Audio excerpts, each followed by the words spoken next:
Everybody knows how Melvin is, so I know E is trying to do what's in the best interest. No, E did the exact same thing. But here's the thing. But it ain't the first time that he done tried to save me like that and restraining me, and I told him the same thing last time. But here's the thing. Don't pin me up like that. Okay, so then me as your friend, I didn't take initiative to try to protect my friend, because that's basically what I'm trying to do. If you want to protect me, then we should look eyes at each other and jumped on this. Here's the thing. Because not only do I care about you, I care about society as a whole. Oh my God. Everybody relax. All right.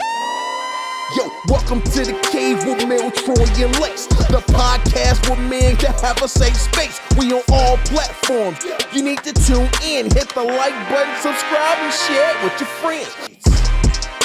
Welcome to Melody, the podcast where men can have a safe space.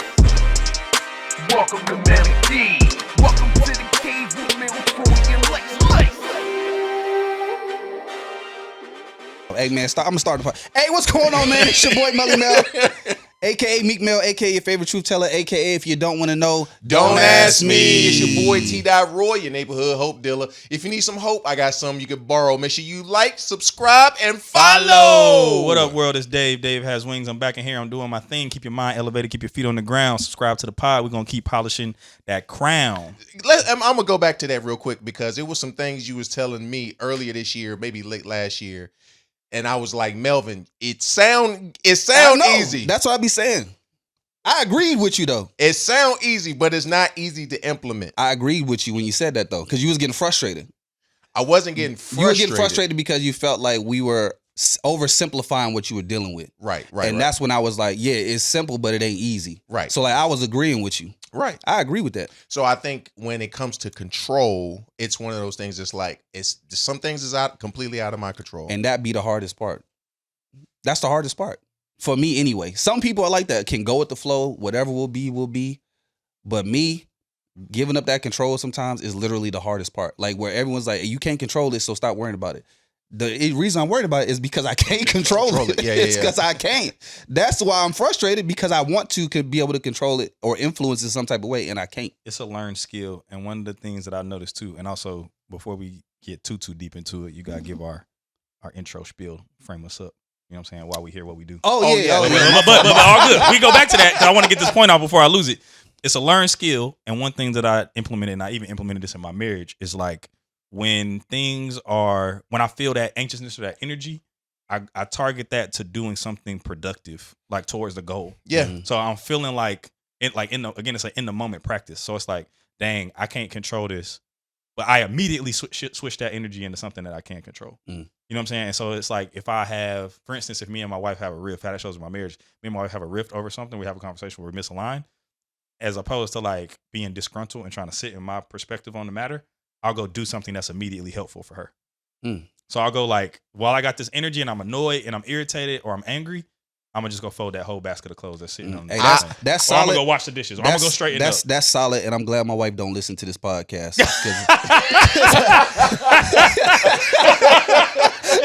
Because I don't want to hear none of that. Actually, do the spill. We'll come back. Hey, welcome back to another edition of Amenities Podcast, where we have honest conversations that every man needs but rarely gets to have, as you can see. And look, I appreciate that. I appreciate what you're saying. I do think that's solid advice, something I can implement if I'm being honest, like I usually am. In those situations, sometimes I'll be too prideful about feeling how I'm feeling in that moment. So I'm not sitting there like, all right, let me immediately go do something that's for her to get over this anger that I have. And it's honestly not because I don't want to. That's still an area of struggle for me, honestly. When I'm in a space of anger, I'm still at this age learning how to govern myself when I get angry. Mm-hmm. So a lot of time when I get angry, my first thing is trying to figure out, how do I best manage this anger that I have in this moment? And I got to get through that first before I can even think about, all right, let me hurry up and go do something kind for her while I'm in this state of aggression. But I do think that's hard though. Yeah. I'll go I'll go wash some dishes in a heartbeat, and I'll be taking anger out on them dishes, bro. I'm surprised we still got enough dishes as it is right now. Well, the majority of them plastic, but I'm so glad, because if I don't, it could be trouble for somebody. You know what I'm saying? Man, you got to find them outlets, and you got to, again, it's a in the moment practice. That's one of the things in terms of managing emotions. I'm like, bro, I'm irritated. I'm either sit here and be irritated, or I could use it because it's all energy at the end of the day. Yeah. Yes. It's all just energy, negative, good energy, bad. It's all just energy, and we have the ability to channel that into something productive if we choose to. And So, and at the beginning of the year, I hated the word energy because I feel like it was overused. It is overused. Well, people will start And to like misused. spiritualize it too. Yes, and I know yes. for you, that's probably like, you probably be like, all right, bro. All right, now You- chill. you- Yeah, exactly. Troy like, all right, man. All right, the sun and the moon and the stars and the hippie dippy Yeah, Jesus. I don't want to hear that either. Yeah, yeah. No, I don't want to So hear that I mean, either. but it is a real thing though. It's energy and finding the what do you call it? The positive responses and actions that you could do in that moment is really good, and finding good habits. I guess you could say. Yeah, and that's the thing. It becomes a habit. My bad. No, But you're yeah, right. It becomes, a habit. Like that's why you just gotta do it because it becomes a habit.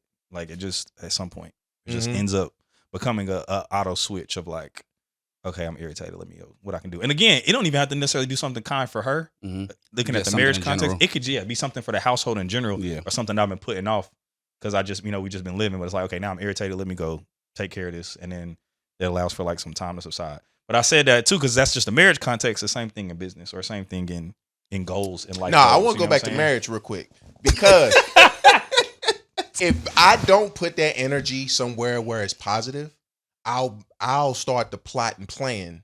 Wait, all right, let me get my get back. And this is not somebody I should be getting get back against. You know what I'm saying? That's This real. is my this is my partner. That's Yeah. real. You feel me? And Yeah. I also hate the word partner, but we already We already talked about that. But I I missed that understand. But It was earlier this year. Um, We talked about not liking the word partner. because it was like a new word. Too ambiguous and It overused. was too ambiguous, yeah. And people weren't necessarily claiming what they like. For instance, I was hanging out with some people the other day. Troy wanted to Dame Dash.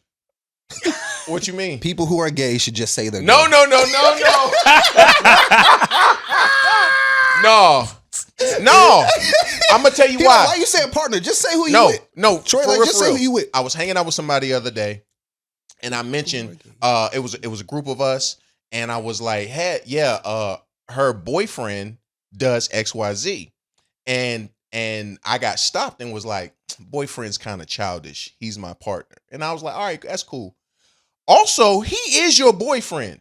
And if you don't like that title, y'all should be doing something to work on it. You know what I'm saying? But at the same time, embrace that title. You feel me? That's the reason why I don't like the word partner, because it's too ambiguous and people are running away from exactly what they're trying to talk about. But Lace, So you think people who say, hopefully you can remember the word, but I'm trying to get clarity here. So you think people who use the word partner are essentially running away from the institution of marriage? no, not institution of marriage, but just trying to explain away what it actually is. But Lace pointed out to me, he did a really good job. He said that the reason why some people use the word partner is because they feel because of being marginalized. And he asked me, have I ever felt marginalized forever? And I said no. So I was speaking from a place of privilege, basically. Yeah. And so that's the reason why I've accepted the phrase partner Interesting. and used it. But so going back, talking about that, like my wife is not my opponent. She's my teammate. Mm-hmm. And that was probably around like year 4 or 5 what I had to realize is like, yo, I'm not here to win a battle. I'm not here to make a point. I'm not here to win this argument. I'm actually here for us to connect and grow more and more together. And once I realized that when that energy comes up, that anger, that it needs to be channeled somewhere where it's positive. Because Lord knows, I really got stuff that I need to be doing anyway. So let me just go ahead and put this towards something that's going to work in my favor versus trying to devise something that could potentially hurt us or her, at the same time. So I think that's the hardest part sometimes, to be honest with you, is like as a man and I'm not saying as a man as like I have a penis as a man type of thing. I'm saying like what the expectation of what a man should be doing in marriage as far as like being the husband and leading and taking charge and all that, and leading in more a way than just this is what our family is doing, leading with your emotions, leading with your thoughts, all those different things. I think that is hard to get right 100% of the time. Yeah. Because it's like it's expected that when she's being emotional, I'm supposed to be the man and lead and bringing the temperature down in the house and say, all right, because you heighten, I'm gonna lower myself so that way we can make some type of progress. Like just because you being emotional, I shouldn't be following behind what it is that you're doing. But if we be honest, sometimes I got emotions too. 100%. And I'm frustrated in this moment, and I don't necessarily want to put mine down just Right. because, you know what I'm saying, just because you feeling the way that you feeling, because sometimes I am right in what I'm saying. And I don't want to let go of me being right in what I'm saying just because you feel emotional about what it is that I'm saying or the truth that I'm telling you or different things like that. So I feel like at times it's hard to maintain like, all right, this situation is getting heightened or she feels a type of way. Let me put myself down because a lot of the time, and I'm learning how not to do it. I'll be not looking at get back, but I literally get it. Like I'll get angry and I'm sitting there. Like what you was talking about, I don't want to just sit here. I literally, I'm sitting there. I have to. If I get like, and that's why I try to stay chill. Like try to be calm because it switches so fast. If I get angry enough, I'll be mad for 2 days. I could be mad for 2 days. Physically mad for 2 days. My body is giving off upset. I can't calm my testosterone down and none of that. I could literally be angry for 2 days to the point where I don't even need to eat. I don't need to drink. My body is living off of anger. Yeah. Legit. And it's not even something that even I can control sometimes. Right. And I'm trying to not be angry, but my body is holding on to it. Mm-hmm. So that's why I be like, yo, it's a fight even for me, because when you say like she's supposed to be my teammate, that's how I feel in my mind. We're supposed to be teammates. But when I feel like you're in competition with me or you're creating a competition with me, now my body goes into, I need to win. Now I gotta win this situation. Mm-hmm. I gotta win this argument. I gotta show you yada yada yada. And that's the fight for me, to not be in that mind frame where like I see everything as a competition or as like so that I can maintain the conversation. And if any married man should know this, when you win as a married man, you lose. No, I'm not going to let you know right now. I'm not going to accept that. When you win, I'm not going to accept that. No, again, the whole thing is about it's all about the framing. So again, this is something that me and my homie Trey talk about this a lot of time, and like because we grew up playing team sports and y'all grew up playing team sports as well. So even to the whole teammate thing, I think it's important to remember, at least the way that I view it, that I'm more like a player coach. Yes. So we're on the same team, but I also ultimately have a leadership or a management role that's needed to kind of drive everything forward. So even in that, to your point about winning, you have to say, what is the win? Is it supposed to be a personal superstar win where I'm dropping 30? Or are we actually going to win the game or win the championship? Right. So once you reframe it to we're on the same team, but also what the ultimate goal is, the goal ain't to win the argument. The goal is to continue to build the culture of our home. Yeah. That's the championship. So I'm, as a player coach, it's like, okay, cool. At this point, I need to be doing something to facilitate, to get us back into running our offense the right way so that we can get to the ultimate goal. Right. Not just get this personal scoring record right now. Sure. You know what I'm saying? I ain't gonna hold you.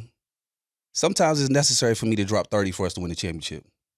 No, 100. I don't disagree with that. Sometimes I gotta drop 30 for us to win the championship. But dropping 30 is not being angry for 2 days. Yeah. That's the thing. Right. Dropping 30 is not being angry for 2 days. And that's the thing about the, like, again, a lot of it is the reframe. But that's again in terms of the energy. Like you was talking about, like if you sit there, you'll be angry for 2 days. But if you went and did something to get your mind, gym, push-ups. Oh, I would have done all that. I would have just been angry. Bro, I would have been angry the whole time. The whole time. I don't think y'all understand.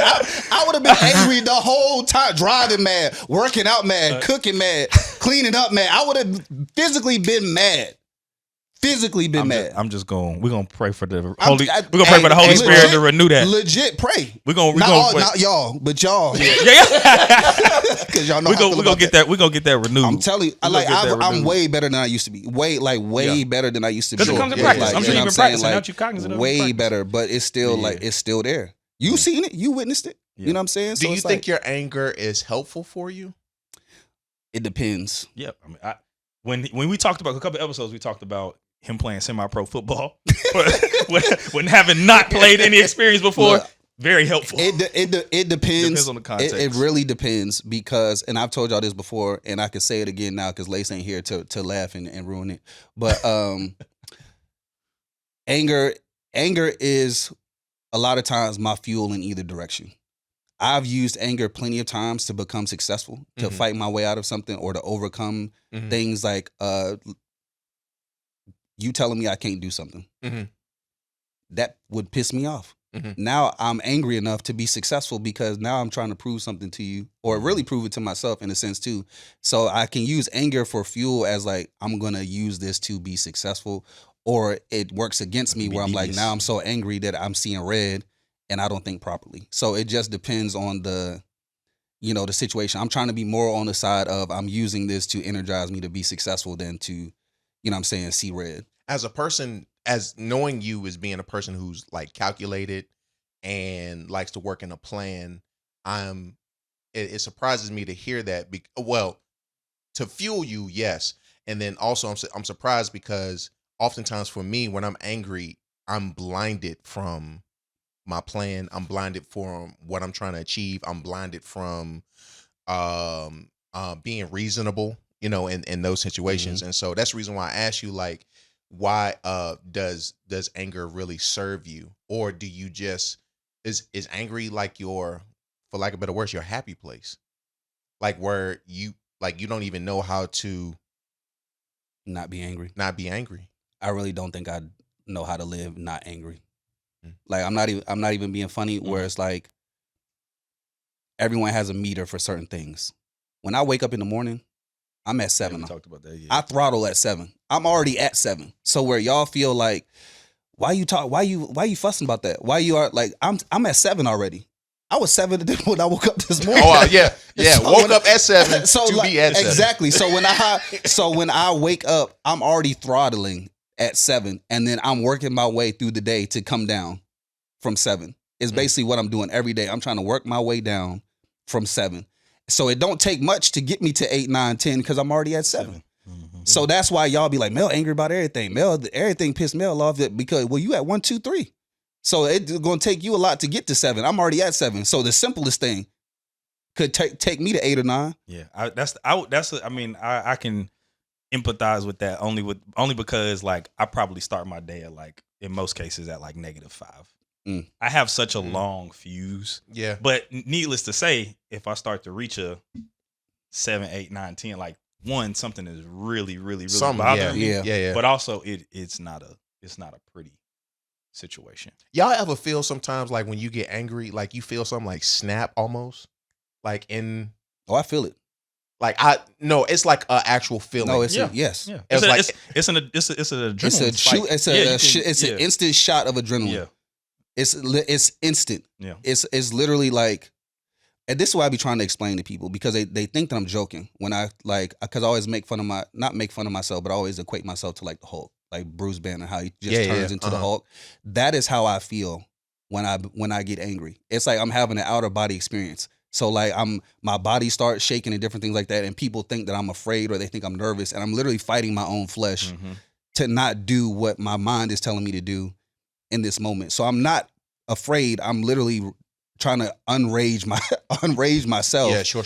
About what I'm feeling, and it's not respect to person or situation, because if I turn green, I'm just green, and then it's like, all right, now you on control. Now you all over the place. And most of the times I've made like the worst mistakes in my life is when I've been green. And that's when I'm like, all right, I'm trying to stay chill. And that's why I be trying to tell people when they think I'm being funny, I'm like, all right, now I'm trying to give you a chance. And I be saying like, you know what I'm saying? Even my wife sometimes, because I'm being honest, like we talked about not seeing her as my opposition or seeing her as my teammate. There are times where she may say something to me unintentionally or do something. And I'm like, all right, now I'm trying to give you a chance, because I don't want to say, you know what I'm saying, something that's obviously I'm not going to touch her or do nothing to her, but I'm like, I don't want to say, because I'll get mad enough to say something, just say stuff. And now I don't have a filter. Now I say something that could hurt your feelings or damage you, and now we have a situation. So I'm like, all right, you know what I'm saying? But then depending on how she feel emotionally, she like, all right, what? Right. Right. All right, what? So I'm like, hey, I'm trying. We having a good day. Right. We've been doing good. Yeah. Yeah. Hey, you know you get crazy when you got to tell me, hey, we've been doing good. We're doing good.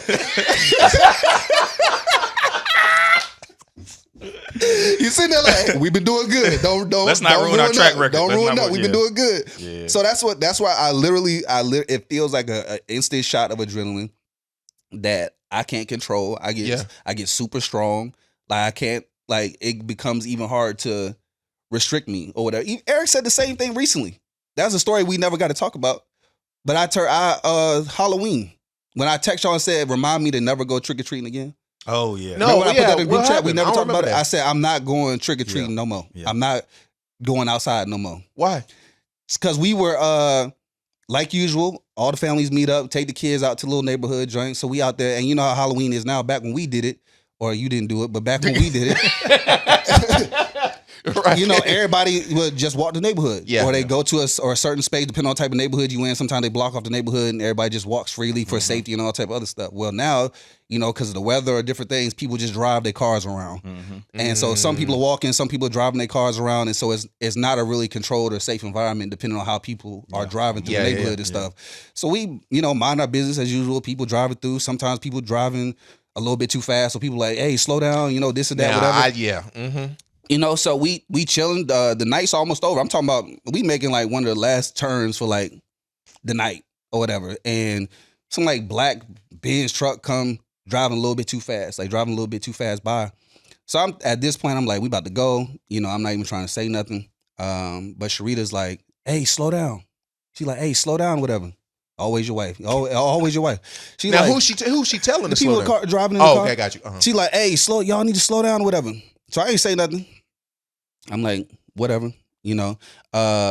So then all I hear is a dude's voice out the window, like, we ain't even driving that fast. So once I heard the dude reply, I turn around because now I heard a male Defense voice. mode. So I turn around Mhm. and I turn around, I couldn't even really see him, but I see him like hanging out the passenger side window saying something. So then I get turned up. I'm like, you was driving fast, nigga. Like you were.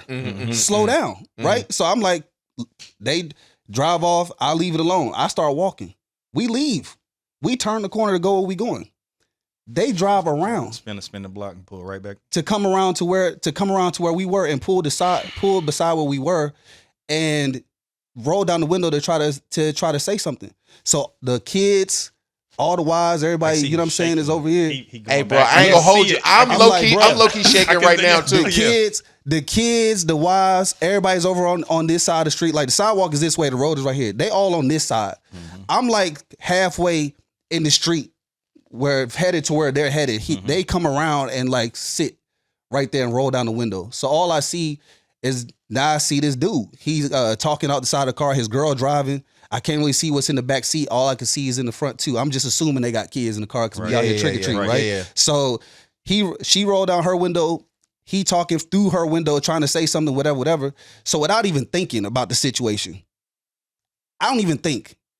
I'm like, yo, nigga, is you cool? And I walk around the car to his side.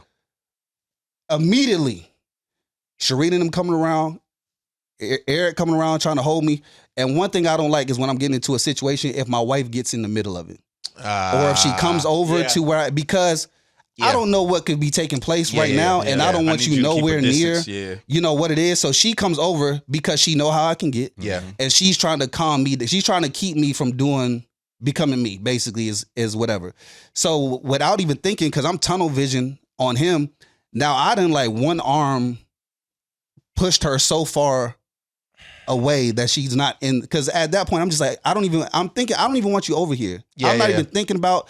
I'm looking here, you're touching me, and I do one of these type of thing. And so by the time we do that, I'm talking to him. I'm not even thinking like he could have a gun in his car. He could have anything in his car. I'm not even thinking like that though. In my mind, I'm like, I just need to address this situation. That's what happens when I turn green. I'm not assessing the situation. I'm like, what's up right now? That's where we at right now. So he started talking back to me. Now he feels me getting aggressive with him because he was getting aggressive with me. Now he trying to turn up because he don't want to be embarrassed in front of his lady. Now it's like, I can't be embarrassed in front of my wife. You don't want to be embarrassed in front of your wife and kids. So now you feel like I'm challenging you in front of your kids. So now you want to step up. So then I at this point, I'm turned up. I done forgot my kids trick or treating. I done forgot we out here for a good time, bro. I'm just like, hey, what are you trying to do right now? Yes. Because I let it go back there. You done drove around, back around. So now you're creating a situation that I got to deal with. Yeah. So he started yapping. He reached for the door to get out. Cool. I pulled the door open. Now Melvin. He reached for the door to get out. Melvin. He reached for the door to get out. I pulled the door open. As I'm pulling the door open, I feel my body start losing balance. All I realize is this Eric done got me in a bear hug, and he's trying to pull me away from the situation.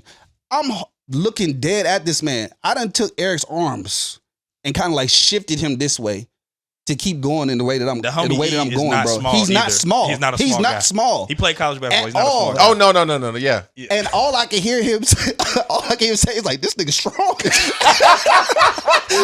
He was like, yo, this nigga strong, yo. He literally tried to hold me. It took Steve and the rest of them to come over there and separate me from this dude because of this situation. And after like everything had calmed down, eventually, you know, they get upset, everyone get back in their car and they leave or whatever. It wasn't until they left that my mind shifted back and caught up to what happened and was like, I lost sight of everything that was outside. Yeah. My kids, my wife, like what would have happened to everyone else that was there based on how I responded to that situation because all I saw in that moment was red. Yeah. So it was just like, that's the type of stuff where I'm talking about, like, I'm trying to get away from that. And it's still there. Every day I'm trying to come down from 7, but it's still there. It's like, I'm literally trying to fight my way from rage and then just anything. And that's a dangerous place for me to be. And people don't realize, like, they think I like that. People think I like being think I like being. You think I like being in a situation where I could change my life or somebody else's life at a situation, and it's not even something that I've like rehearssed. I've asked my dad. I'm like, why? Like, is this a trick? Like what? Like I'm trying to figure out like what have I been through as a child or something like that that has. And he told me straight up. He said, since you were a baby, you've been like that. He told me since I was a baby, I've been like that. I have like had an attitude, like stone face or whatever. He's like, if you go back and look at my baby pictures, most of them, I'm not even, I'm like, no, like legit. So I said, why is this 3-year-old so angry right now? Legit, if you go look at my baby pictures and you look at some of my toddler pictures and things like that, I'm barely ever smiling in my pictures. Well, you don't smile now. I know, but I'm saying like people think I don't smile now because I'm trying to be cool. But if you go look at my pictures as a kid, I won't smiling. Like I was not smiling in most of my childhood pictures. I wasn't. And I remember being a kid, something happens to me and I take it so far. Like the smallest thing would happen to me and the way that I responded was so far past what had happened to me that I was just like, I don't even know where that came from. Like I don't even know where that came. Like, so it's like how they used to say, if you take it there, I'm taking it further. I understand that. Yeah. Because my response is not even going to be equal to what you have done to me. Now, do we know of any family members? There's I will say there's a lot of anger and stuff in my family, and I think that it could be hereditary because the anger can be passed down from person to person, and there has been just a lot of violence in my family that my family members have inflicted on each other, or they've inflicted on the general public, and are suffering because of it. I still have cousins right now that are doing life for catching bodies and things like that. Life. Talking about not coming home.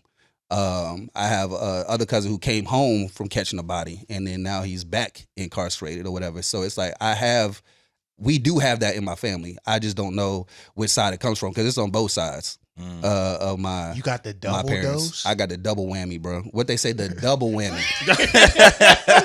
I got the double whammy. Bro is born with 2 shots of espresso. Bro, for real.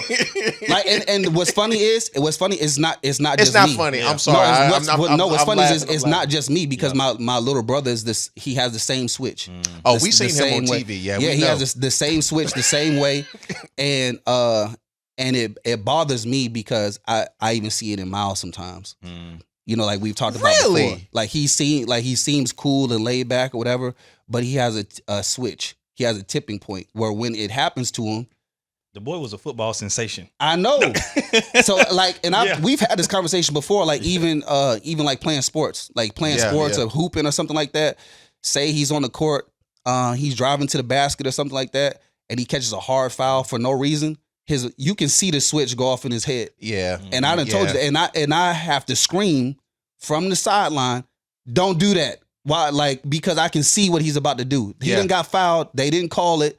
Ball's going the other way. And he's locked in on the guy he's in a full sprint. On the guy who He fouled in a full sprint to the other. He ain't worried about defense. he ain't trying to play defense. He ain't trying to get back. He ain't trying to see a spot. He like, I'm coming to get my get back. Yeah. And the same kid who fouled him that may have the ball on a fast break, when he goes up for that layup, he's not trying to block the shot. It's all body. He's trying to push him out the air. I'm trying it's to. All body. So I see the switch, and he has the same one, and it bothers me because I feel like he got it from me. I feel like I passed that to him, and it's not even something that help that. I know, but it's something that I didn't even want for myself, and now I feel like I'm seeing it in my kids or my child or something like that. And my daughter's just like me. She has the same, attitude or whatever. So those things like bother me. So while people like make fun of me for being angry, like, oh, Mel angry all the time, or they think I like being angry. I don't like being angry. I don't like walking around frustrated. Now, while you can't help what you pass down,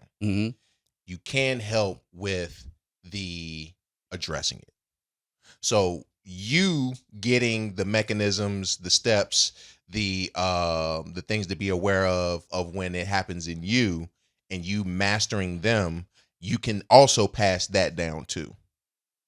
So if you learn how to cope with that, prayerfully, Miles won't have to ever catch a body ever. Yeah, well, yeah, legit. Yeah.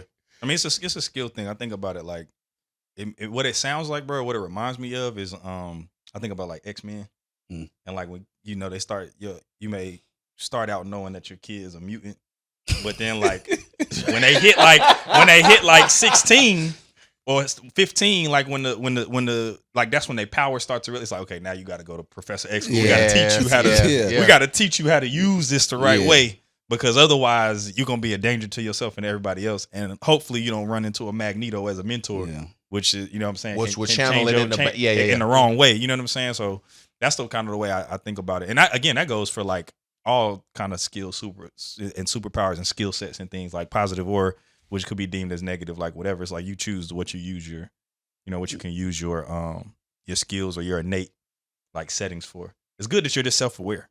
Yeah. How long have you been this self-aware? Like when was there a moment or a situation where you was like, I need to, or I'm actively thinking about addressing this? You mean my anger? Yeah. I don't think I really started addressing my anger seriously until I was in like my mid-20s. I was like 24, 25. And I think what really pushed me further, like I started before Miles was born, but I think after Miles was born, it really was like another shift for me to want to self-improve or change certain things about myself. I really think becoming a dad changed a lot of habits that I wouldn't say cool with, but things that I weren't necessarily being intentional about addressing or fixing or anything, because I didn't feel like I was wrong. And then a lot of ways I felt like my anger was like my protection in a sense too, because it was like a way to keep people away from me in general, like keep other men away from me, but also just keep people from being close to me as well. Because as communal as you want to be, you want to keep other men away from you. People think that I want to be communal. I want to be communal in the way that I want to be communal. But still communal. If that makes sense. You know what I'm saying? You know what I'm saying? Like, like even the worst people, I'm not calling myself the worst people of the world. Even the worst people of the world have a friend. You know what I'm saying? So it's like, I want to be communal the way I want to be. I'm not trying to be friends with everybody. I'm not like this super, everybody come on, hang out with me type of thing. But I do have like, all right, y'all my people. That's my community. That I want to do. So I don't know. As anger for me, like I said, was either my fuel or my protection or something like that. So it wasn't something that I was like, I need to fix this. I need to change this. I need to do something about it, despite people saying stuff to me like, hey, you real angry, bro. Like, you might want to do something about that. Like you might want to change that. And I just always like, why? Like, why do I need to? Like, you know what I mean?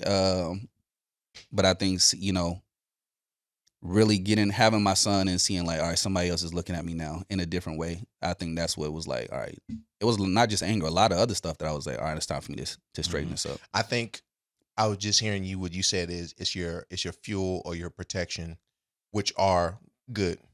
Okay, those are good things, but also let's add a third category to it. It can also be your destruction. So in the moment when that anger arises, you think to yourself, all right, which one of these three Am I in this moment? am I in this moment? You know what I'm Yeah. saying? And then, our emotions are meant to trigger us and let us know that something is happening right now. Mm-hmm. That's what it. So it's not that it's bad that you have it. The dosage in which it infuels you could be problematic. But to have emotions is not a bad thing. It lets you know that something is going on at the moment that you actually feel. It lets you know that you're human, and then there's a part of us that's consciously also at the same time saying, all right, so what do I need to do with this? How do I channel this? Lord have mercy. How do I channel this? And oftentimes I'll say a quick prayer to my I'll say a quick prayer because only the Lord can save me in this moment, and say, hey God, what's going on? What's going on? And point me in a direction where I need to go with how I'm feeling right That's now. solid. Yeah, nah, me, That's solid. it's all breathing. And I ain't done no proper training on breath work. But like I said, that long fuse, like I gotta like literally take I'm not talking about a deep breath. I'm talking about like a Like a I don't woosah. even, yeah, like not even a woosah. I don't even know what to call it. It's like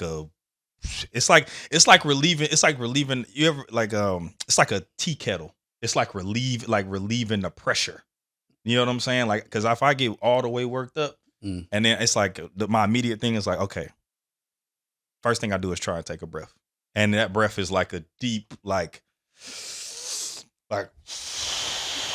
It's like trying to relieve the steam off of a steamship. Like I could push something for like, it's like I'm trying to get as much of that energy out as possible so I can get to the point where I'm like, now what do we need to do? Yeah. You know what I mean? Like what are the options? Yeah. So for me, it's like I've started to trying to include like, again, Holy Spirit prayer as a part of that, but just from a physical perspective, it's always like a very deep breath. I think one of the interesting things is too, I watch a lot of content on like, I watch a lot of interviews, podcasts, and just kind of like content and stuff with people who are in like military and special forces, like because they have, to the point about your situational awareness, like they do so much of their training is that like the ability to have the same level of anger that you talked about on the trick or treat joint And be situational. but still be, bro, that is impeccable to me. Yeah. Send me that. That is Send me that. It is insane. Like them people who fight MMA or box, right? Like they all. I think one of the through lines that I see in terms of like people who are in combat sports, people who, again, like I said, do a lot of military training, or are elite military operators. It is one of the through lines between, like I said, people who box, all that kind of stuff, jujitsu, whatever it is. In studying it, they have the ability to your point, be situational, but they are still operating at like that full Hulk level. You know what I mean? Yeah. Output. Yeah. Because again, like in all those situations, obviously most of those situations are life and death. And granted, situations on the street, they start off as normal and can become life and death. But these people operate where it's like, I'm in an octagon for these next 15 minutes.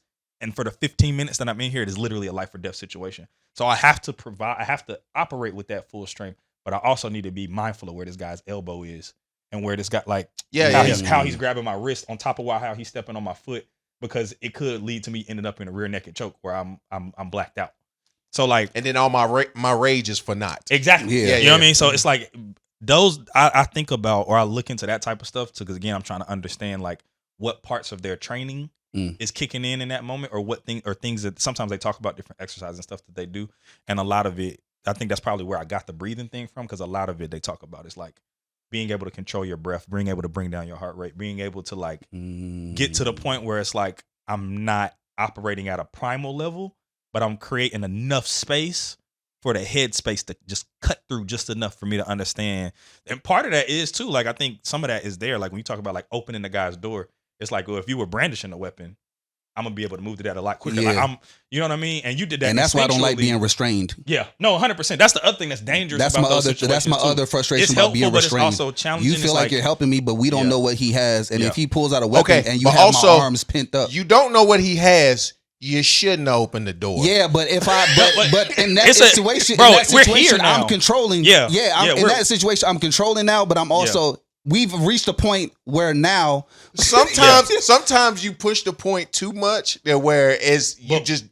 but I'm telling you, like once it becomes a primal Once it's thing, there, that's what I mean. once it becomes a primal thing, like once we're almost like when you just talk about two men, and once we are at the point of violence, you cannot afford to not be the aggressor. Exactly.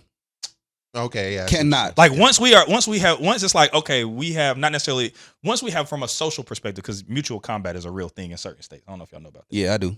I'm like that. sure you do. I know you know. Yeah, I know that. There are certain laws where you can like. So Agree, let's say we out at a bar, right? Yeah. We kicking it, Mhm. right? Guy, so we kicking it. Guy spills his drink on Mel. Mel's like, "Hey, bro, I just want you to know you spilled your drink on me."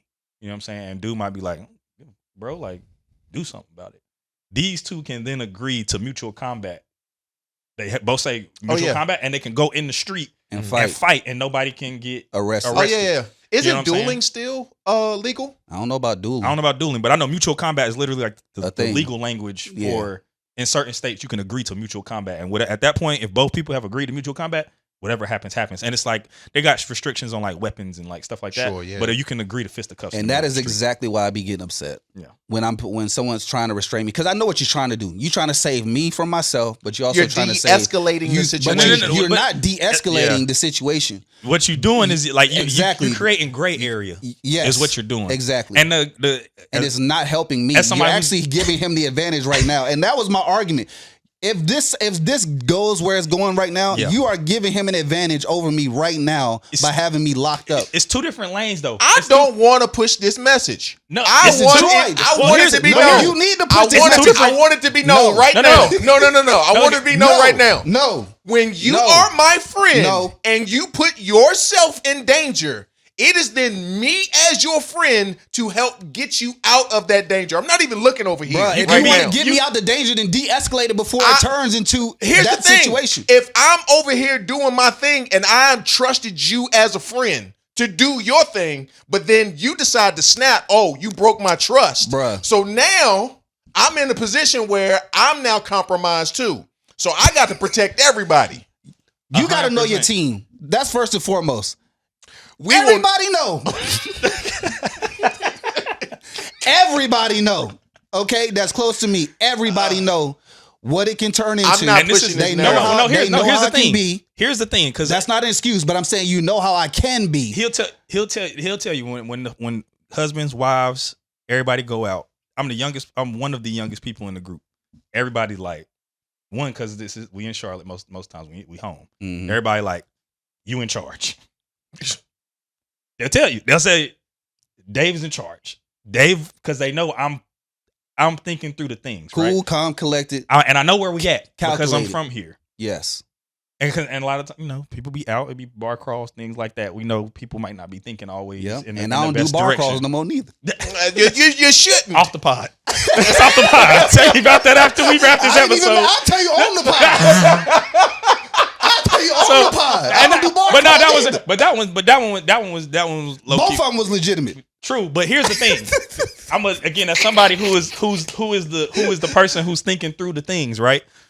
In that situation, I understand, and I'm not, again, this ain't me coming there just to homie E, because I know everybody knows how Melvin is, so I know E is trying to do what's in the best interest. No, E did the exact And same ain't the thing. But here's the I thing. would've But it did. ain't No. the first time that he done tried to save me like that and restraining me, and I told him the same thing last time. But here's the thing. Don't pin me up like that. Okay, so But- then me as your friend, I didn't. I'm trying to I get didn't to- take initiative to try to Here's the- protect my friend because here's that's basically what I'm trying No, to do. if you want to protect me, then we should have looked eyes at each other and jumped on this nigga. No, Here's the thing. Because not only do I care about you, I care about society Oh as my a God. whole. Everybody relax. All right. Here's the thing. Because He's doing what he's doing right now. you have to do. You have to have situational awareness. Somebody has to, because again, Yeah, total for situational the awareness, bar crawl situation, which we can or cannot talk about on the pod, the guy is not as much of a threat as a person who's pulling up in a black truck at 9 p.m. or 10 p.m. at night. Right. So in my mind, right? I'm not going to, in my mind, if I'm here again, I'm thinking through this as in hindsight, right? Again, everybody's going to react instinctually. I'm going to let Melvin do his thing 9 o'clock, 10 o'clock at night, because again, if we're here and this person done spun the block and we've gotten to this level and we don't know what this person has and Melvin's already there, I'm gonna give him a little bit more leeway than I would have gave him in the bar crawl situation. Bar crawl situation, this is like a somewhat defenseless person who's making a stupid decision because they're intoxicated and they're not making a right decision. You are sober-minded. This person is not, and you already have an advantage over them. So now I need to restrain you because this person is not a threat. Like at this point, you're just going to get an assault charge. Mm-hmm. If I don't restrain you now, you're going to get an assault charge. I need to play the field a little bit closer to the chest at 9, 10 o'clock at night with you in a black truck pulling up with everybody else around. I need to give you a little bit more wiggle room. Or to this point, I need to let us not get there all the way. So when the truck is coming around, I'm already grabbing you out the street. Like letting him get to the other side of the door is either we going, because once you let me get to there, the door, you gotta let me go. Now it's Here's the thing. Now we're in a Here real. is the thing. As a grown adult, it should not be my responsibility to babysit another grown adult. And It's that's not why you baby- don't need to be restrained in my arms. But unfortunately, you put me in a situation. No, I didn't where put you in a I have situation. to, You don't have to. because honestly, E is T all at the same time in that moment. I would have did the I exact know you same would have done thing. the same thing, and I would have been just as mad after the fact. And I wouldn't have said, "Oh, this nigga strong." I would have been like, "Yeah, I got you. I'm strong." I would have slammed you to the ground. I would have slammed you to the ground, got in his face. Hey, bro, get back in your car. No issues here. Let's keep it pushing. So you got that. And now I embarrassed you. I didn't want to slam you in front of your kid, but I had to do that because to slam you in front of your kid, embarrassing for your kid, is better to save your life. But it wasn't even than to take a wasn't bullet. even about that, because now I think not. So see, this is the part that you missing. In that moment, I'm thinking the same thing that you thinking. You thinking about me. You need to protect me. I'm thinking I need to protect everybody too. It's 9 or 10 o'clock at night. We don't know what he has in his car. We don't know what he's thinking. We don't know what's going on. Me going over there, although I am angry and seeing red about the situation, that's also my form of protection too. Because now I'm being protective over the people that I'm with, over the kids, over the wives, or the people that I came with. We don't know what he thinking, what he doing. I'm going to go address this situation head on, and I'm dealing with it. And if he does try to get out the car, again, because we don't know what he has, restraining me in that moment is not the best idea. Well, listen, it's not the best solution for either one of us, because now my arms are down, I'm restrained, and your back is turned. You can't even see what you can't even see. So now I died. And that's why I died because I had to protect you. I had to protect you. You doing something you're not supposed to be doing is what I'm telling you. Because you doing something you're not supposed to be doing. I'm doing what I'm supposed to be doing by addressing a threat to our family. If they're parked, Troy, that's not a threat. It is a threat. If they're parked, Troy, in what world or what neighborhood do you live in where someone spins the block? And it's not a threat. Okay. Yeah, I'm sorry. Threat. I totally forgot about the spinning. They went down this way and came back. Yes. I left it back there. They left and came back. So now that you coming back, you spun the block on the situation. Now this is a threat to me. This is a threat to everything we have going on. Now I have a different mind frame about this interaction that we had. Before, it was about the kids. Drive slow. Keep everybody safe. Your kids and mine. It wasn't just about everybody's kids was outside. Slow down. When you came back, my mind has changed about what this interaction is. This is no longer about keep the kids safe. This is about, is you cool in that car? Now that you done spun the block and your windows are tinted and I can't see. That's level 2. And don't get it twisted. When I came around the corner to the other side, it was 30-something degrees outside. We didn't even know we was going to go trick-or-treating. That's how cold it was that particular day. Mm-hmm. He got the window down. He got on the beater. He's wearing a beater in 34-degree weather. This nigga's crazy. Yeah, he don't think so. Yeah. Okay. If you see a bear in the woods, do you go walk towards the bear? No. Or do you put yourself in a position? That's not a good Why comparison. is it not a good comparison? Because you just said he's crazy. He's volatile. No, listen. You talking about a bear in the woods, that insinuates distance. Right. That's different. That's different. The bear done already came out the woods and is by your campsite. Put more distance in between yourselves. Troy, what I'm saying is you walk towards the fire. You're missing the point of that they left and came I back. I understand. So that part you always have to have to consider that in the decision and this I understand. I'm not gonna get into nothing when you around.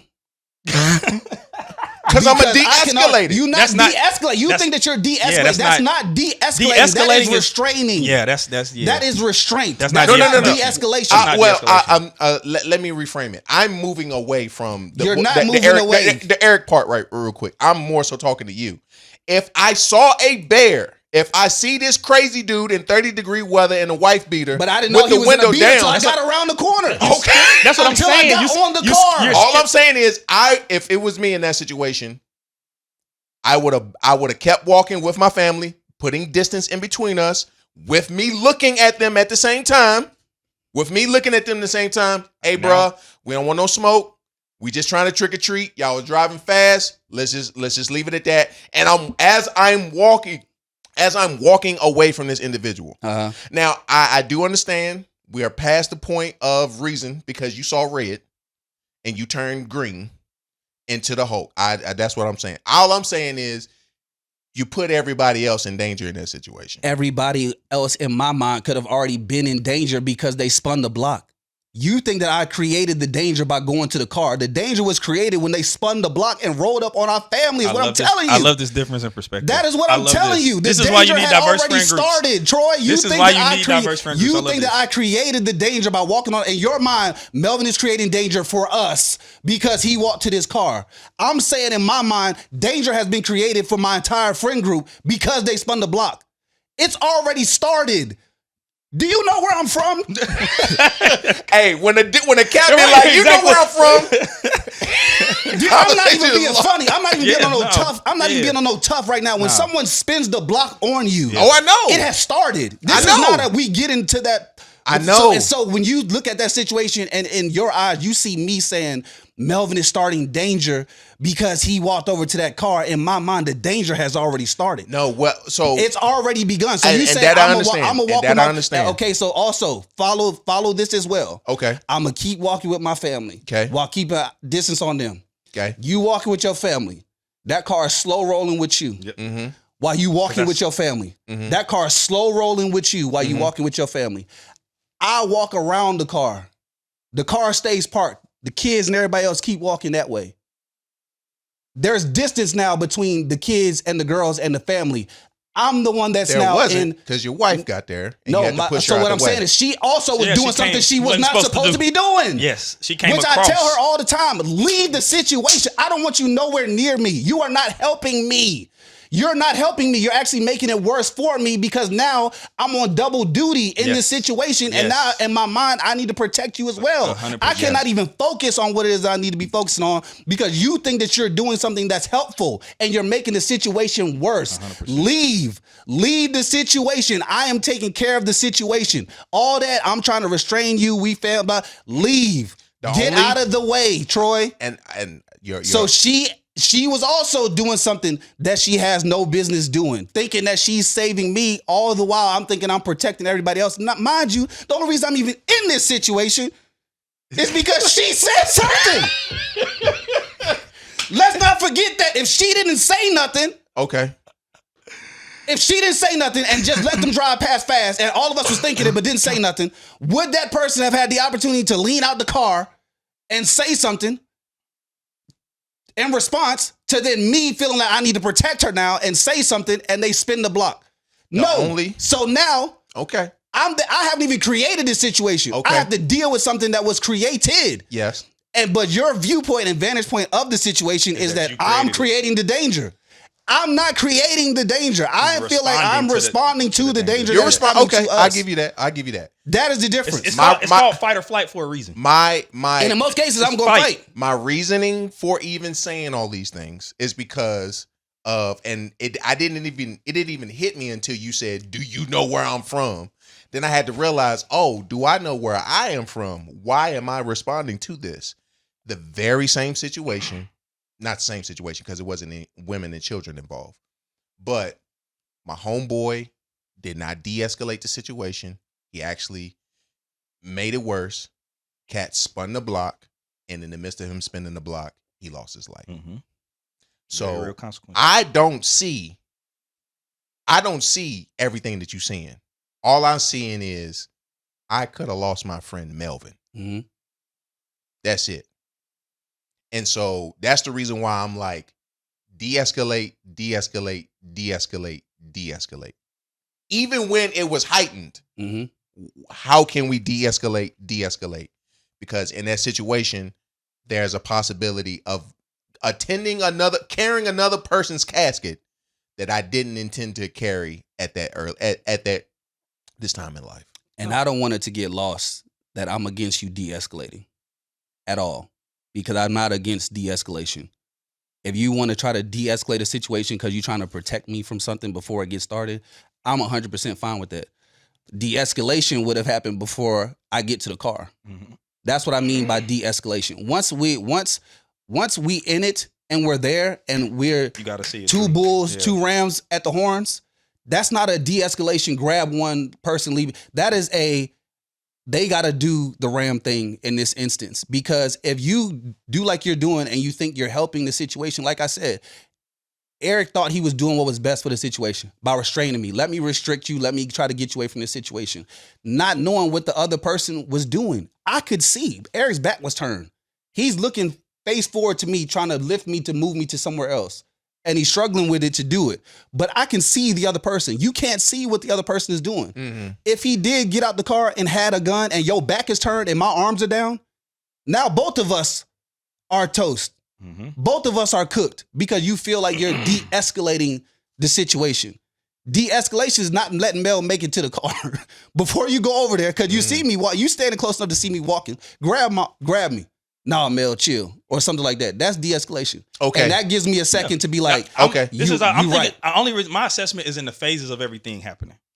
Like, again, once you get to the point, especially to his point too, once you get into the point and you see what you actually dealing with, again, like I said, when two men decide that violence is where it's gonna go, you can't afford to not be an aggressor. You can't afford to not be looking to put it in check. You know what I'm saying? So it's like you said, he's seen it's 34 degrees outside, bro, got a wife beat on. He coming out the car. Like, we are in a completely different space. Me personally, again, I know my skill set. I'm not the biggest, strongest cat in the world. So what am I going to do? Assess the situation to put myself in the ability to be able to see what's going on, but also I'm probably the type to probably grab Sharita and try and get Sharita back to the group. Because now I can let him do what he needs to do. That, though. And I can get I know you didn't do that. You got to think it's a tertiary thing situation happening right now. Okay, Eric is going to say tertiary. You got to define it. It's tertiary. It's three. It's three. There's three things, three individuals involved. There's a tertiary situation. Yes. There's Eric. There's from our crew. There's Eric. There's Melvin. There's Sharita. Yeah. Again, and Steve was over there. I know he can handle himself. Do we? I'm talking. In what way do you mean? That's what you mean handle in terms of my anger problem? I'm talking about. He means handle in physically self-defense. Yes. I know he can handle himself because he's seen it. I know he can handle himself. So I'm not worried about. I'm gonna be less worried about Melvin and more worried about preserving what's going on with the rest of the group and controlling the chaos on that side. And that's what Steve did. Here's the thing. That's why you gotta have a diverse. You gotta have everybody. We want to talk about knowing your personnel. This is how people gonna act and stuff like that. Cool. Everybody needs to know everybody's personnel. So 100%. You should have known Eric's gonna do this, and Eric's gonna put himself in danger. So what I need to do is be prepared to put this person's life in danger too. Because one time I got into some dangerous situation that I responded to that I didn't create, and Eric didn't restrain me. He turned around and squared up. We were shoulder to shoulder. It's all situational. So it depends on the situation. All situational. So he ain't always grabbing me trying to de-escalate the situation. He assessing the situation just like me. I think in this moment he was like, because he didn't see what I saw, felt how you felt. Trick or treating, and was like family trick or treating, calm down, Mel creating danger, and he tried to restrain me because he didn't see what I could see. Yeah. And when I saw what I could actually see, that's what actually changed how I responded to the situation. Because I went over there on some, is you cool, let me pull the attention away from the group and try to de-escalate. But when I got over there and saw what I was dealing with, this is something different now. Now I see the type of person that would lean out the car of a window and say something to a woman. And you know what's that was the other part. You know his woman was driving. If anybody should have said something about who was driving fast, not driving, if his woman would have screamed out the car and said something, you wouldn't even pay no attention. I wouldn't have said nothing. I would have paid no attention. A grown man, kind of built like you, but beater, and I'm talking about neck tatted from here to, he looked like me just without, I ain't got no neck stuff. You go to a car, you see yourself on the other side of the daggone car at 9 o'clock at night in the dark. You telling me that you seen her, all right, guys, let's de-escalate, family, friends, fellowship. And that's the Family, problem. friends, fellowship, That's guys. no. And that's the problem right there. We automatically automatically go to assessing that de-escalation is a certain thing. De-escalation isn't just kumbaya, let's walk around the campfire and stuff like that. De-escalation can look something. But de-escalation ain't always a conversation though either. It could be. But it can. That's a form. It could be. But it's not always. De-escalation is not always just a conversation. You don't know. I'm just saying de-escalation is not always a conversation. I mean, the phrase that I love that the young folks came up with, hey, bro, I don't want no smoke. I don't want no smoke. What if you don't want no smoke and the other person does? That's the other part. Hey, bro, I don't want no smoke. I'm with my family. No. I respect you. I respect, go on about your business. This is why I get mad sometimes when I'm talking to you. Not because we disagree, but because I be wondering, in the year of our Lord 2025, what bubblegum world do you live in where you think that because I don't want no smoke, that's going to stop this other person from wanting to smoke with me? I'm not saying it was going to smoke. So that those are all the things that play in my head. Where you like, hey, bro, I don't want no. And I understand that you want to de-escalate because of what you've seen. I don't want no smoke. I don't want no smoke because of what I've seen. I want all the smoke. I want all the smoke. I love the differences in the person. I want all the smoke. This is very interesting. For real, because that's the world that we live in. That's unfortunately the society that we live in now. You don't know who got what. You don't know who doing what. We live in a world. That's the part that I don't understand. Okay, and that is what I'm telling you. When you don't know what the situation is going to be, why intensify it? Why be the catalyst to it? But you feel like I'm intensifying. That's the frame. Again, we started the conversation. I'm gonna try and loop this together. I don't know we had on time, but we started. Forget this time. This the end of the year. Facts. We podding. Facts. We podding. We podding. Okay, we podding. My thing is we started the conversation talking about controlling the controllables, and at that point. And knowing how Melvin operates, he's controlling as many of the controllables as he can, including that person's door, including seeing that person's hands, including seeing what's like. That is at that point. That's we controlling more controllables than we can because of where we are in terms of like again physically. Yeah. Like again, mental assessment. That's all two different things. That's all well and dandy. De-escalation, yada yada yada. But again, there's when two men decide that. There is, I believe this is also why men and women are very different in terms of like how they view respect. Like, and this is not me bashing women. Again, it's just highlighting the differences between the genders. Like women will say and do certain things and it'll never really actually get to the point of like, but I think men have a certain way that we move around another because we know that violence is always, and it's always possible. It's imminent. It's always potentially imminent when you're dealing with men. So it's like, that's why it's like when you walking down the street and you see somebody, you always try and lead with the respect piece because you know that like we know that at men with men it is internal that like violence is a possibility. I walked in the gas station the other night, 9 o'clock. It was some dudes walking in. I was like, hey, brother, you good? Yeah, I'm good. All right, we're good. Exactly. You need to check in. Let me check in with you real quick. Hey, I'm good with you. You good with me? All right. I don't check in. I know you don't. But I don't. That's bad language. See what I'm talking about? Not change. I know what you mean. I know what you mean by checking. I don't do that. No, I side. You do check in. No. We talked about on the community. You give the head nod. I give a head nod out of respect. Like, hey, what's up? Yeah. That's what I mean by checking in. I'm not checking in with you to be like, hey, just so you know, brother. Nah, not that. Now he pulling in the other direction. What I'm saying is, I don't want that smoke with you. The reason why I side in that moment. The reason why I side in that moment is because now I have to be conscious not just for me. I have to be conscious for you too. And I might have to overcompensate in order to make sure that this situation is straight.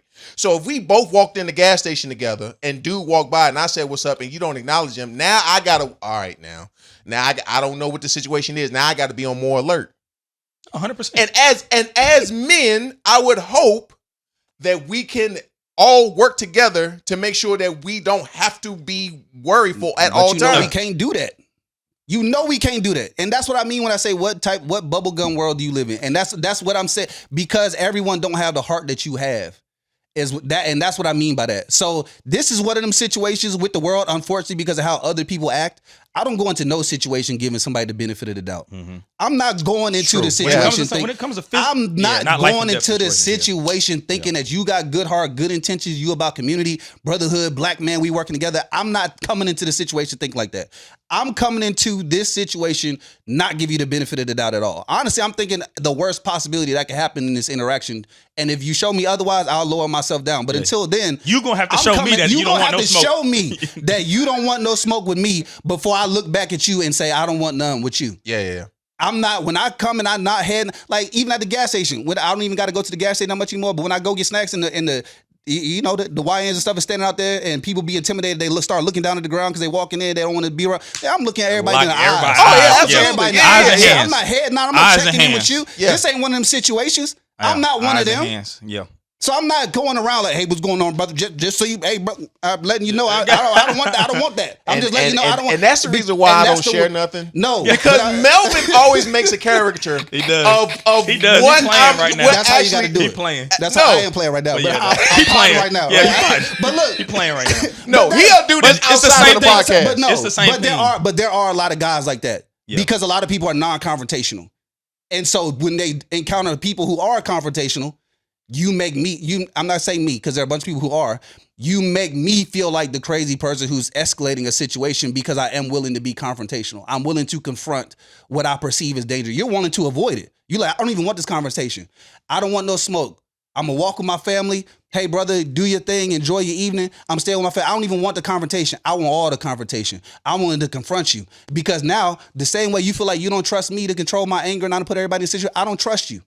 I don't trust you to leave from this space and not do nothing to my family. I don't trust you to leave this space and not say something more to my wife. You done already showed me what type of time you was on. You leaned out your window in this type of weather to say something to a woman that you don't even know.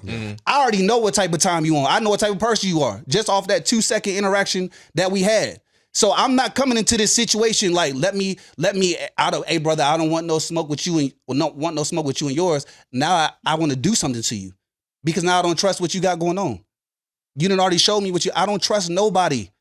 I'm not going into the situation. So that's why I'm confrontational. That's why I'm not I don't want the smoke, because that's not going to stop them from wanting it with me. And sometimes when people see, depending on what type of person they are, if they see you don't want no smoke and they do, that's going to egg them on even more. Because now they're like, oh, this nigga, he's soft. Come on. So now I'm egging you on even more. Because I see you don't want no smoke. So I got to let you know off top, this a dog-eat-dog world. I'm not one of them. We not like that. I'm not like that. Ain't nothing over here sweet. I don't care what you think. Whether I got to stand in the gap for the family, whatever, and I'm willing to die about it. See, that's the difference. You don't understand that. You worried about losing your friend. I'm willing to die about it. I'm on record willing to die. I'm willing to put my life on the line for it. That's how bad I care about it. But that's how deep it is to me. And you feel like that's a rebel without a cause type of situation. And to me, that's valor in my eyes. I'm willing to die about it. So cats with valor don't have a voice to say today.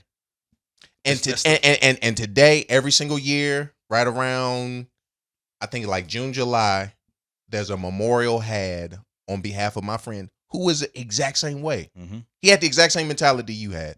We have the memorial for him. It was like, dang, a life that is lost, a life that could have flourished, a life that could be here today that we could enjoy, but we have to mourn that now. Mm-hmm. But if I don't say nothing, that could still be my fate. Is what I'm saying. You looking at it like if he hadn't said, I'm not saying he, if they hadn't done that, if they hadn't said, if they hadn't stood up for themselves, if they had just walked away, they would be here today. How many people have walked away and they're not here today? How many people experienced something that they weren't even looking for and they're not here today? I don't hear too many stories about There's people a who walked different away. Troy. There are plenty of stories of people who have walked away. People who weren't even looking for a confrontation, who found confrontation because of what someone else wanted to do to them. Just because I choose to walk away, just because I choose not to say something, just because I choose to have a no smoke mentality does not absolve me from the potential of being physically harmed, physically attacked, or things happening to me. And just because I confront it doesn't mean that I'm increasing the chances of that situation. Sometimes confronting a situation causes someone to change their mind about what it is they may have been wanting to do to begin with. So to just come into a situation feeling like I'm supposed to just say no smoke, no confrontation, yada, yada, yada, because that's what's best. That's not every situation. Sure. It's been plenty of times, and you would not. And I'm using kids in this instance because I know the type of person you are. If you was around your god babies and it looked like there was some suspicious activity coming towards them, you're not going to pick them up and move them. You're going to walk straight up to that. Oh, so that's a form of confrontation. I think, so that's what I mean when I say, sometimes confronting the situation also creates an opportunity for de-escalation. Sometimes the confrontation allows someone to be here tomorrow to say what it is. That's the valid that I'm talking about. Just because I say, I'm gonna go over there, I'm gonna say that's not always a form of escalation. That could be me de-escalating, is letting you know it's not one of them. Yeah. And people will prey on people like that. I got you. So that's really all that I'm saying. So in the mind of thinking like Melvin is, I understand the bar crawl situation. Yeah. Because like you said, I had the upper hand. Dude was drunk. I had full control over that situation. He was not a threat in that moment. But what he did pissed me off anyway, and I saw red. In this situation, the threat had already presented itself. Yes. And in my mind, now I'm standing in the gap of this issue.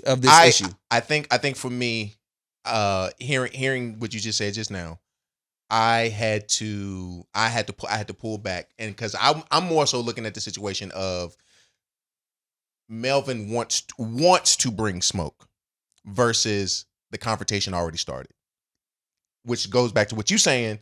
Once it starts, you gotta manage all. You gotta manage. Yes, I gotta manage all all parties involved. I get it. So I'm taking care again. I need to be able to witness to what's going on over here, but I also need to be able to make sure that what's happening over here and everybody that's over here is not taking part in what's going on over here. Sure. So I will agree with you on that. I keep, because it could have been that he walked around the car and bro could have been like, you know what, bro, you got it. That's my bad. That's my bad. And Melvin would have been like, Melvin ain't the type gonna open this door then. No, I would have said, hey, bro, we were just trying to keep it light because of the kids. I won't trying to get on you like that. Blah, blah, blah. But when bro's like getting out the car, like now I gotta let you have to face it. That I get. What it is. That I do. Two men have decided that we might take it there. Right. I'm not getting in the middle of that. And both of us feel the same way about the situation. So I have to apologize because I don't want you to apologize. Yeah, don't apologize. Hey man, your hands are cold. You keep touching me with your cold. The first time I touched it, the whole doggone pod. Your hands are cold. First time I touched it. I know, and they're cold. What I want to say is I was looking at the situation as you being the aggressor. And in actuality, he was the aggressor. And sometimes I will be. And okay. Now, so that's problematic. That's the part. That's a different conversation. And that's the part that I was also talking to. But in this situation, I will give it to you. I don't necessarily say that I would have done everything you did, but I see the reasoning for what you did. Right. Now, so I do apologize because I saw the instance differently. I'm looking at it through the lens of the friend that I lost when I was 18. Mm-hmm. You know what I'm saying? That, like, I'm looking through that lens. So I see the necessity of the situation that calls for that. But I was more so talking to the person who is the aggressor, who is looking for a problem to be had. Mm-hmm. That's a different conversation. And that's a different conversation. I agree that's a different conversation. Yeah. And even when you talk about like I might be that person sometimes, that's a different conversation. What? It's all situational. You're talking about like being the aggressor. Sometimes you have to. Sometimes you have to be the aggressor. I'm saying sometimes you have to be the aggressor in a situation to set order. Sometimes you have to. And I know y'all looking at it from an aggressor, like bullying instance almost, or unnecessary form of violence type of aggressor. But that's not the vantage point. Let's change the word. Let's say set the tone. Well, I would like say sometimes you gotta set the tone. Like, I'm against the instigator. The aggressor, maybe not so much, but the instigator who's like, oh, there's a problem. There's a potential for a problem. Let me poke the fire and let's get this fire I used to do going. that. I used to do that. I used to do That- that when I was that's a the kid. person that I I hear you. want to talk to. I hear you. I used to do that when I was a kid. I know you ain't gonna let him push you like that. You gonna let him talk to you like that? I know you ain't gonna let him talk to you like that, man. Come on, man. You know what I didn't know? He brought up at the kickback. At the bar crawl situation, we talk about it. He called me the instigator. Dave was the instigator, and I'm gonna tell y'all this story. I'm gonna tell y'all this story, and we potting it out. We potting right now. I'm gonna tell y'all this story, then we gonna close it. But Dave is the reason. Dave is the reason why I almost spent the weekend in jail. I'm not gonna. Dave is the reason, and this is why I don't do bar crawls no more. And this why I don't do bar crawls no more. Did we do a bar crawl there? I don't think we did. We do it? Have we done one since then? I don't know. Maybe. The wives know. I don't know. So what happened? Oh my Everybody having a gosh. good time. All the married folk out. Oh my goodness. Kids at home, everything like that, having a good little time, bar crawling, wearing our matching clothes. No, it wasn't bar. It was Cinco de Mayo. Cinco de Mayo. Yeah. It was Cinco de Mayo. The Cinco de Mayo bar crawl though. Yeah. It was Cinco de Mayo. But we was doing a bar crawl. I was thinking of the St. Patty's. Yeah. It was Cinco de Mayo. We all got on little matching shirts, whatever. We obviously we in a group. We having a good time. We kid free. We doing whatever. So we bar crawling, we doing this. The last. I think it was the last stop of the day anyway. I don't think we had planned on going anywhere. We had posted up at this spot. Right. It was like we're gonna do this. Done a whole bunch of walking, and then food is the next move. Again, I'm setting the agenda. And mind you, Wait, when we y'all got put to the food at the end? At the end of the drinking? Well, no. Well, so we had done snacked before. Yeah, we did we the bar supposed to do- crawl, did and the we was bar like, crawl. after we do all this, we gonna always eat. go to get the halal cart. Yeah, we gonna eat God. as food. Setting yourself Anyway. up for disaster. Anyway, go ahead. So we doing the bar crawl, having a good time, chilling. We at this one drink, minding our business, having a good time, doing whatever. Girls over there, kiki cackling up or whatever. Dave was standing at the bar or whatever with some other people. So I walk over there to say something to them. Sharita is over to the side with some other girls. No men is over there. They just sitting there. So I'm sitting there having a good time. I'm talking to Dave and the rest of the group, minding my business. We kiki and laughing and everything. I'm not even drinking. I don't drink that much. So I'm not drinking like everybody else. I'm chilling. Dave look up and go, hey man, something going on over there with Sharita. He like, I don't like the way that look. So I turn around and look. It's a dude over there leaning kind of all on her, you know what I'm saying, talking to her, whatever like that. You can tell he inebriated, but he talking to her, leaning on her and everything like that. She trying to play it cool, doing how she do. I'm sitting there looking at him, I'm like, all right, cool. Long as he ain't, it's whatever. Then he leans and puts his arm around her. Oh. Put his arm around her and he's like talking like this way, doing all this and stuff like that. Dave like, yeah, man, I don't like the way that look. Yeah. Dave like, I don't like Am the I way. instigator or am Dave, I Dave doing instigated. what I do? Dave instigated. He like I also at this time too. At this time, let me preface too. We didn't are know. still. This is earlier in our friendship. So you He didn't didn't know. I had no. Yeah. I did not he know. ain't know what he At was that setting point, his I did man not up know. for. Yeah, I He didn't know didn't. what he was setting his man up for. I didn't. So he like, yeah, bro, I don't like the. And then he acting out. He like, yeah, man, I don't like the way that See, look. now this is where his Troy. brain is. Now his brain is taking Troy. the message.